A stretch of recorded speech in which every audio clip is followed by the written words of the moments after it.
غزہ میں اسرائیلی بربریت مسلم ممالک کی بڑی ہنگامی بیٹھک، سعودی عرب کی میزبانی میں مشترکہ عرب اسلامی غیر معمولی سربراہ اجلاس، نگران وزیر اعظم انوار الحق کاکڑ کی بھی شرکت۔ ہم غزہ میں جنگ کو مسترد کرتے ہیں، غزہ کا محاصرہ ختم اور انسانی امداد کی اجازت دی جائے۔ ہم یرغمالیوں کی رہائی کا مطالبہ کرتے ہیں، سعودی ولی عہد محمد بن سلمان کا خطاب۔ OIC کا غزہ میں فوری جنگ بندی کا مطالبہ، اسرائیلی فوج غزہ کا محاصرہ فوری ختم کرے، معصوم فلسطینیوں کا قتل عام بند کیا جائے۔ سیکرٹری جنرل OIC حسین ابراہیم طاہا کا مطالبہ۔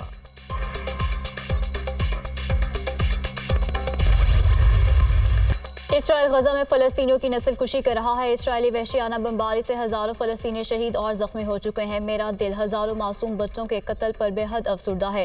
اسرائیل کو اپنے جنگی جرائم کا حساب دینا ہوگا۔ سلامتی کونسل غزہ میں اسرائیلی بربریت رکوانے میں ناکام ہو گئی۔ امریکہ سمیت عالمی برادری کو خطے میں قیام امن کے لیے کردار ادا کرنا ہوگا۔ اسرائیلی فورسز کو جنگی جرائم کی عالمی عدالت میں لایا جائے۔ زیادہ افسوس عالمی برادری کی بے حسی پر ہے۔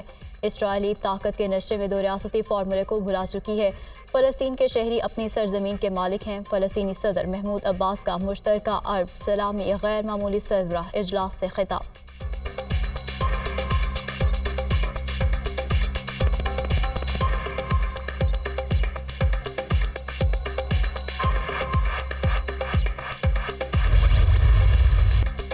پاکستان کی اسرائیلی جارحیت کی مذمت، غزہ میں قتل عام فوری روکنے کا مطالبہ۔ اسرائیل نے غزہ کو جہنم میں بدل دیا، فلسطینیوں کی نسل کشی کی جا رہی ہے۔ غزہ پر اسرائیلی بمباری سے ہاسپٹل، اسکول اور اقوام متحدہ کے دفاتر بھی محفوظ نہ رہے۔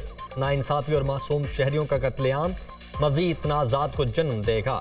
سلامتی کونسل پر غزہ میں قتل عام رکوانے کی ذمہ داری عائد ہوتی ہے۔ عالمی قانون بے گناہ شہریوں کے قتل عام کو روکتا ہے۔ پاکستان 1967 کی سرحدوں کے مطابق ریاست فلسطین کے قیام کا حامی ہے۔ نگران وزیر اعظم انوار الحق کاکڑ کا خطاب۔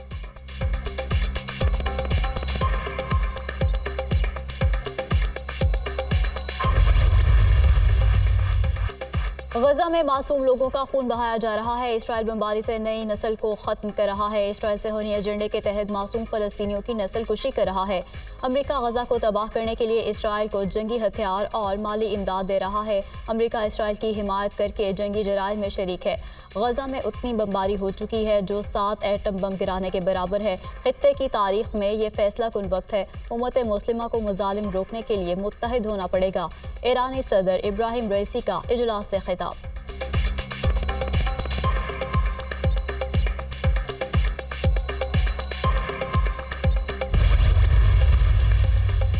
اسرائیل نے بے گناہ فلسطینیوں کو ملبے کا ڈھیر بنا دیا ہے۔ معصوم بچوں کی لاشیں بکھری دیکھ کر دل خون کے آنسو روتا ہے۔ اسرائیل کی قابض افواج کے مظالم ناقابل برداشت ہیں۔ فلسطین میں اسرائیلی مظالم کبھی نہیں بھولیں گے۔ فلسطینی بہن بھائیوں کے ساتھ چٹان کی طرح کھڑے رہیں گے۔ پیرس میں چند افراد کی ہلاکت پر عالمی برادری متحد ہو گئی تھی۔ اسرائیلی مظالم پر دنیا کی خاموشی شرمناک ہے۔ ترک صدر رجب طیب اردوان کا مشترکہ عرب اسلامی غیر معمولی سربراہ اجلاس سے خطاب۔ مسئلے کے 2 ریاستی حل کے لیے عالمی امن کانفرنس بلانے کا مطالبہ۔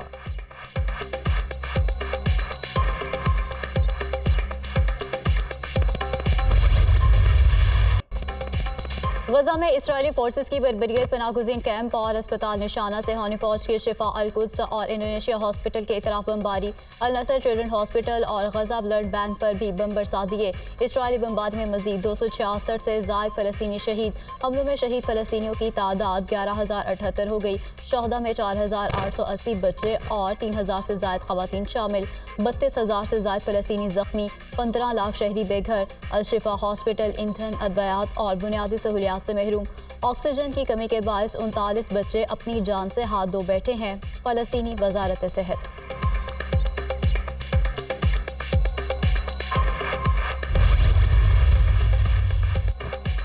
اسرائیلی فوج کی بمباری، حماس سربراہ اسماعیل ہانیہ کی پوتی شہید۔ ربیع ہانیہ اسلامی یونیورسٹی آف غزہ میں میڈیکل کی طالبہ تھی۔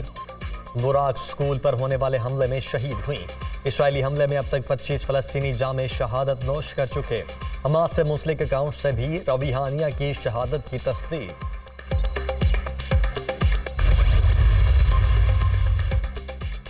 غزہ میں بچوں کے ساتھ 5 گھنٹے پیدل سفر کرنے والی باہمت خاتون، اسرائیلی فوج کی مسلسل بمباری، علاقہ چھوڑنے کی دھمکیوں کے بعد لوگ نقل مکانی پر مجبور۔ اس دوران درد بھرے مناظر بھی سامنے آ رہے ہیں۔ سوشل میڈیا پر ایک فلسطینی خاتون کی ویڈیو وائرل، خاتون کا اپنے 2 کم سن بچوں کے ساتھ سفر، سوشل میڈیا صارفین کا باہمت خاتون کو خراج تحسین۔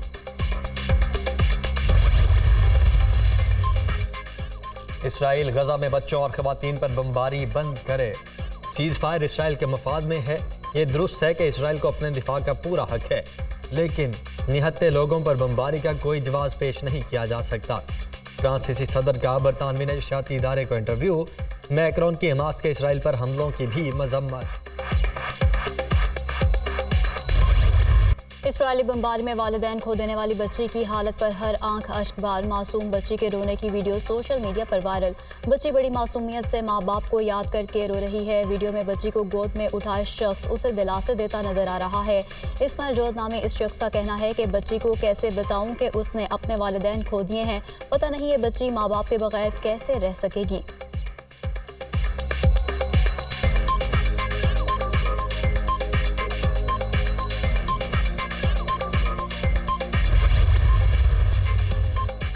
نگران وزیر اعلیٰ خیبر پختونخوا اعظم خان انتقال کر گئے۔ گزشتہ شب طبیعت ناساز ہونے پر پشاور کے نجی ہاسپٹل منتقل کیا گیا، جہاں وہ خالق حقیقی سزا ملے۔ اعظم خان کی نماز جنازہ 4 سدہ میں ادا کر دی گئی۔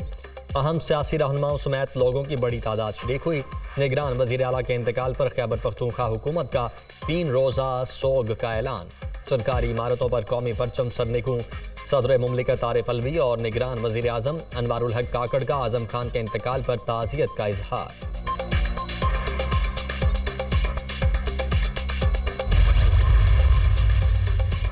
اعظم خان کئی اہم عہدوں پر فائز رہے۔ وہ 2018 میں نگران سیٹ اپ میں وفاقی وزیر داخلہ تھے۔ 1990 میں چیف سیکرٹری اور وزیر خزانہ خیبر پختونخوا کے طور پر خدمات سر انجام دیں۔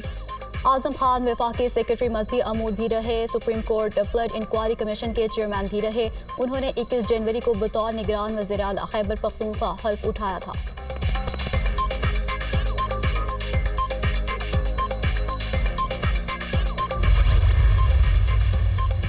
اسد عمر کا سیاست چھوڑنے کا اعلان۔ پی ٹی آئی کی بنیادی رکنیت سے بھی استعفیٰ دے رہا ہوں۔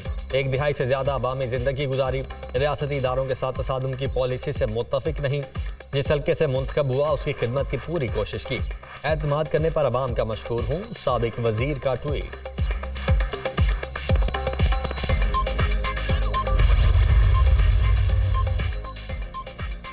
سابق ایم این اے سردار منصف ڈوگر، فاروق رضا مانیکا اور جھنگ سے گدی نشین نظام الدین سیال مسلم لیگ نون میں شامل۔ سابق ایم پی آصف عباس اور میاں ماجد نواز کا بھی نون لیگ میں شمولیت کا اعلان۔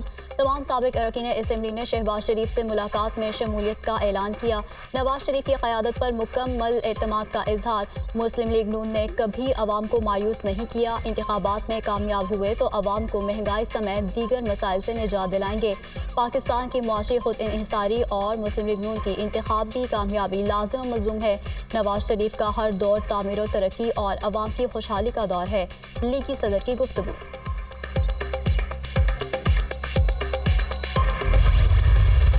پاکستان ترقی کی جانب گامزن تھا، جسے روک دیا گیا۔ خوشحالی کے سفر کو روک کر ایک پروجیکٹ لانچ کیا گیا۔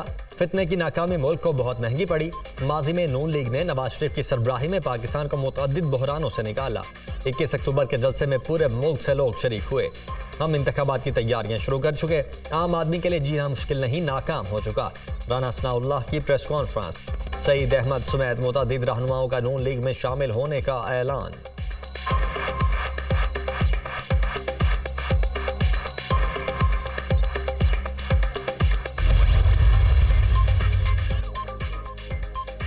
سندھ میں پیپلز پارٹی کے خلاف بڑے اتحاد کا پلان۔ نواز شریف کی ہدایت پر خواجہ سعد رفیق اور سردار ایاز صادق کراچی پہنچ گئے۔ صوبائی صدر بشیر میمن نے استقبال کیا۔ وزیر اعظم لاہور سے نہیں ہوگا تو جاتی عمرہ سے ہوگا۔ پیپلز پارٹی سے ہمارا تعلق ہے، ہم نے 18 مہینے ایک ساتھ کام کیا۔ پیپلز پارٹی کا حق ہے جو چاہیں بولیں۔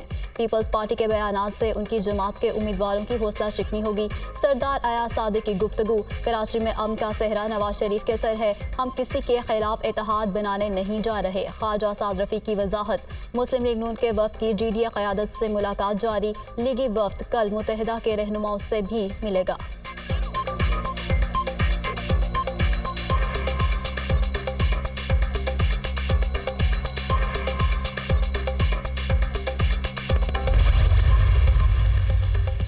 قوم کو نعروں سے دھوکہ دینے والے سیاستدان قومی مجرم ہیں۔ پاکستان ڈوب چکا ہے، عوام قومی مجرموں کو پہچانے۔ 75 سال تک ملک کو لوٹنے والے دوبارہ دان تیز کر رہے ہیں۔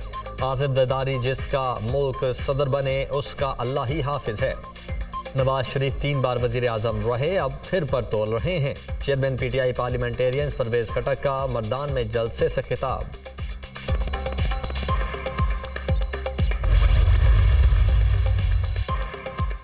عطا تارڑ علی پور چٹا تھانہ حملہ کیس میں بری لیگی رہنما وزیر آباد کچہری میں مجسٹریٹ کی عدالت میں پیش۔ وکلا کے دلائل کے بعد عدالت نے بریت کا فیصلہ سنایا۔ عطا تارڑ کے خلاف 25 جولائی 2021 کو مقدمہ درج کیا گیا تھا۔ حق اور سچ کی فتح ہوئی۔ فواد چودھری اور شیخ رشید نے گرفتاری پر بیان دیا، 3 سال باہر نہیں آؤں گا۔ قید کرانے والا فواد چودھری آج کہاں ہے؟ عطا تارڑ کی گفتگو۔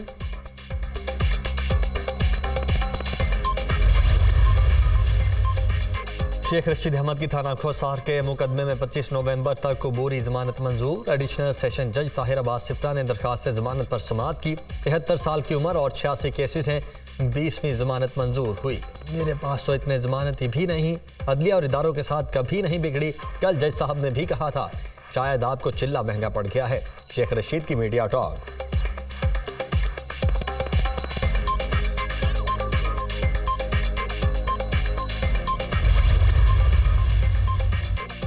پرویز الہی کو بحفاظت گھر نہ پہنچانے کا معاملہ، پولیس افسران کے خلاف دائر توہین عدالت کی درخواست سماعت کے لیے مقرر۔ لاہور ہائی کورٹ کے جسٹس سلطان تنویر 13 نومبر کو سماعت کریں گے۔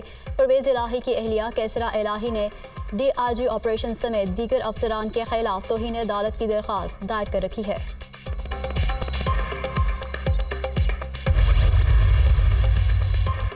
اینٹی کرپشن راولپنڈی کیس تفتیشی افسر کی استدعا منظور۔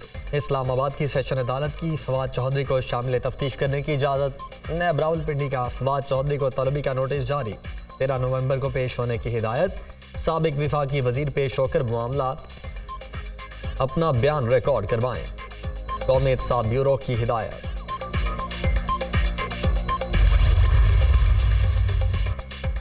آئی ایم ایف سے ایف بی آر، وزارت خزانہ، اسٹیٹ بینک کے تکنیکی سطح کے مذاکرات ختم۔ پالیسی سطح کے مذاکرات پیر سے شروع ہوں گے۔ تکنیکی سطح کے مذاکرات میں ایف بی آر نے مشن کو ٹیکس محصولات پر مطمئن کیا۔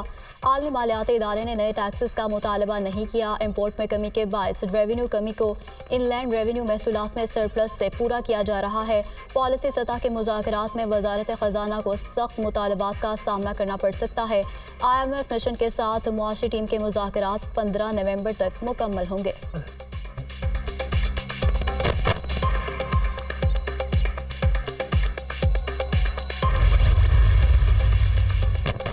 سندھ ہائی کورٹ کا 4 سالہ بچے کے دم بازیابی پر برہمی کا اظہار، تفتیشی افسر کے خلاف کارروائی کا اعلان۔ جسٹس نعمت اللہ نے تفتیشی افسر کو جھاڑ پھیلا دی۔ بچہ 2021 سے لاپتہ ہے، ابھی تک کچھ نہیں کر سکے، کیوں نہ تمہیں جیل بھیج دیا جائے۔ عدالت کا مکالمہ، دل کا مریض ہوں، بچے کو تلاش کرنے کی کوشش کر رہے ہیں۔ تفتیشی افسر کا جواب، 5 دسمبر تک بچہ تلاش کر کے لے آئیں ورنہ تفتیشی افسر کے خلاف کارروائی ہوگی۔ عدالت کی تنبیہ۔